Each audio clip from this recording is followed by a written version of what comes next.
Дорогие друзья, дамы и господа, «Я жена Асура» – это история о вечной паре, которая много жизней назад оказалась разлученной вследствие проклятия, в результате которого муж стал Асуром, а жена – уничтожителем Асуров. Это история о том, как через множество жизней жена пришла к своему вечному мужу, чтобы освободить его от наказания в адских мирах, чтобы он перестал быть Асуром, чтобы аннулировать проклятие, разлучившее их, и чтобы они могли воссоединиться и вместе вернуться в духовный мир, в свой изначальный дом. Для этого она составила шикарный план. И в этом 22-м эпизоде я начну рассказ, как началось все это благодаря некой телепатической связи на расстоянии между мужем и женой из этой вечной пары.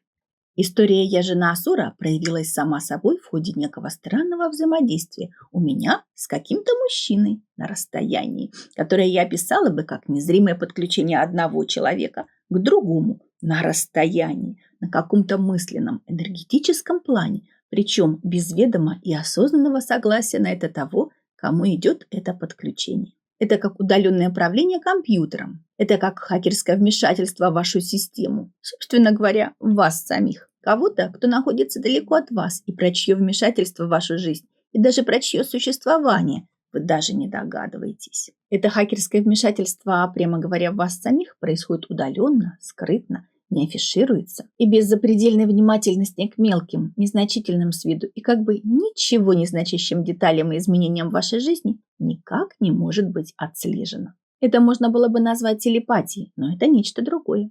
Это один живой, живущий среди нас человек подключается к другому, живущему человеку на расстоянии, сквозь пространство, на неком мысленном энергетическом плане, как в неком запредельном, неизвестном нам эфирном мысленном интернете. И этот подключившийся хакер может видеть все глазами того, к кому он подключился, слышать его ушами, видеть его мысли и даже влиять на него, на его желания и его решения на расстоянии, никак при этом не обнаруживая своего существования, своего подключения и своего воздействия на подключенного человека. Вот такое незримое подключение какого-то мужчины ко мне на расстоянии случилось со мной.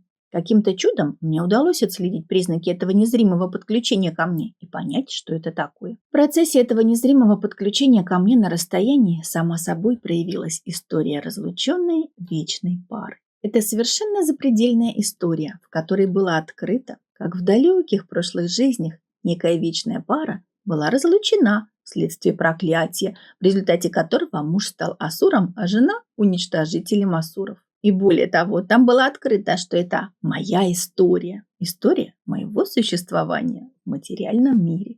И что мужчина, который подключился ко мне как хакер на расстоянии, мой вечный муж, с которым я не была неисчислимое количество воплощений после того, как мы с ним получили проклятие и оказались разлучены. Это совершенно запредельно. И я, смотря на все это, рациональным взглядом обычного человека думаю, как вообще такое придумалось у меня.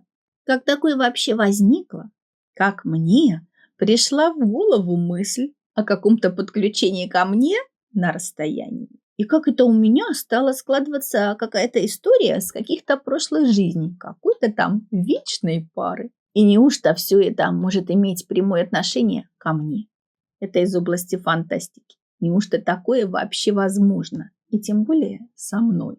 И поэтому с рациональной, прагматичной, обычной житейской точки зрения я не могу заявлять, что это незримое подключение ко мне на расстоянии на самом деле было. Так как даже если оно и было, то ведь не в физической плоскости и не в, так сказать, обычной жизни. Взаимодействие шло посредством некого энергетического канала, в неком энергетическом пространственном как бы интернете. И логичным, напрашивающимся заключением из всего этого является вывод, что все это просто придумалось мне. Но в то же время я и не могу со стопроцентной уверенностью заявлять, что ничего этого не было и не могло быть, так как по прошествии времени, так сказать, с высоты времен, мне видна целесообразность тех действий, которые были совершены при этом незримом взаимодействии на расстоянии, и логичность, обоснованность и связность событий, которые сопутствовали всему этому.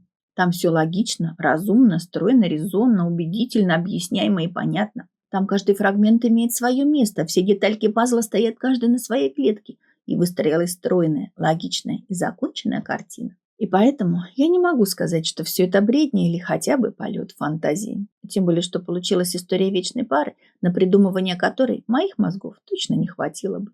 И поэтому, чтобы как-то примирить в своем сознании свой скептицизм насчет всего этого с убедительной доказательной базой получившейся картины, я говорю, что это просто волшебная, мистическая история, в которой я просто-напросто играю вечную жену, у которой есть вечный муж. И мы с ним вечная пара, оказавшаяся разлученной в результате проклятия, из-за которого мой вечный муж стал Асуром, а я уничтожителем Асуров.